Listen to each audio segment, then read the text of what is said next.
Would you joke today? Would you do jokes about, and do you do jokes about Islam? No, I don't do any jokes about Islam. Yeah. I lived in a Arab country for 6 years. I lived in Dubai. Right. Had a mosque at the bottom of the garden. That was interesting. 5:30 every month. I'll tell you the great thing about that, though. The old bugger had a cold for about 3 weeks.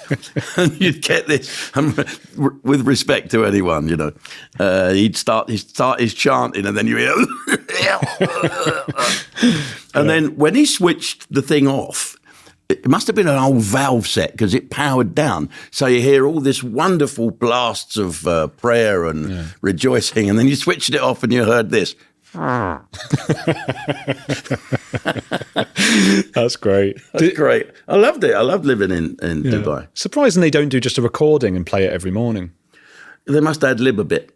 Yeah. I don't know if it's the same thing. I don't know if it's the same. It's a bit of scripture, isn't it? And it's the call to prayer.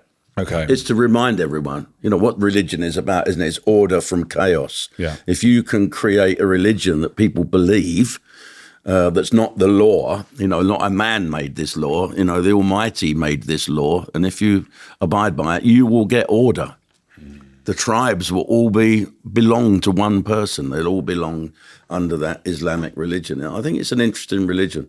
But, I mean, we talk about immigration. It is an issue today, and a lot of that is Islamic immigration. So why would you not joke about it? Because I don't think it's funny. I believe in immigration. I think immigration works if it works that people bring something to your country. I mean, that's me being a being me. But it's when people take out of the economy and people come here, we don't know who they are. You know, they say they're fleeing wars, that they are fleeing war. I saw that Nigel Farage on the television Question Time, and Alistair Campbell was having a go. He said, don't you feel sorry for these people leaving a war zone? They're fleeing war. Well, why didn't they bring their wife and kids or their mother with them? They're all blokes, with respect, your age and younger. You don't see many old fellas with grey hair getting off them boats. No.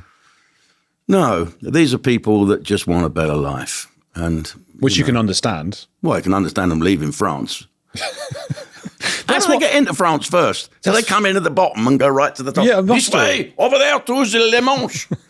Voila. You're doing an Eddie Izzard act now. God, don't talk to me about that nutcase. Yeah, well, we can get onto him in a bit, actually. Him. He don't like me. Does he not? No. Don't hit. No. He turned around and frowned at me once. Did he? Yeah. That's funny. Silly sod. I had a fellow on yesterday who was the former tour manager of Oasis. And he said the band, actually, no, I need to save it for when he comes out. But I'll tell you after. It's a big revelation. But it's to do with Eddie Izzard and Liam Gallagher. It's a great story.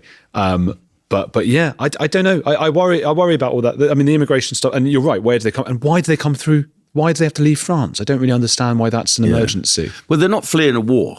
There's no war in Armenia or Albania or Pakistan or anywhere. People just want to come here.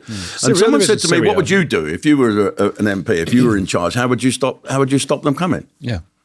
My mother, we used to have stray cats keep coming to the back door, and my dad said, "You know how to get rid." He was a jock, mama. You know how to get rid of them? Stop feeding them. So we stopped feeding them, putting food out, and they all went off. That's there. I thought you were going to say shot them or something. No, it's back in the day. I don't know. Not quite that right wing yet. Or shooting cats. Oh, no, people. Sorry, yeah. No, you don't want to be shooting people. It is a hard... Easier to shoot than cats. You've seen the speed them bloody cats can run. Once you hear the one bang, they'll all run off. Yeah, that's true. You can't do that. No, I think we're just a bit of a soft touch. And we can't afford it. We're going to go skint. Yeah. We're going to be part of Russia soon anyway, or America. Do you feel quite pessimistic? I don't. I think we have a nuclear deterrent, and I think that's exactly what it is, a deterrent. I don't think we can put boots on the ground. I've done a lot of work with the military, and yeah, our guys, pound for pound, are the best soldier in the world. Anyone will tell you that. But our tank needs an MOT. We've got about half a dozen aeroplanes. The Red Arrows are now 2 of them. It's a joke. We haven't got enough stuff. And I don't understand why Keir Starmer is saying we're going to put boots on the ground. And he's now, I don't know if it's fake news or not, but saying he's said somewhere that one of our nuclear submarines could vaporize 60 Russian cities instantly. Why do we want to start doing stuff like that? It's crazy. It is mutual assured destruction, isn't it? Mad. Or just a deterrent, as you say. It is a deterrent, yeah, and it costs a fortune, and we get it off the Yanks. It's a Yank deterrent that we pay for. It is mad. And it comes out of our defence budget. Everyone I spoke to at the top of the military of saying we should take that out. I don't know what reform we've got in mind. But then we wouldn't have a deterrent, and then Russia could just. No, it should be paid separately.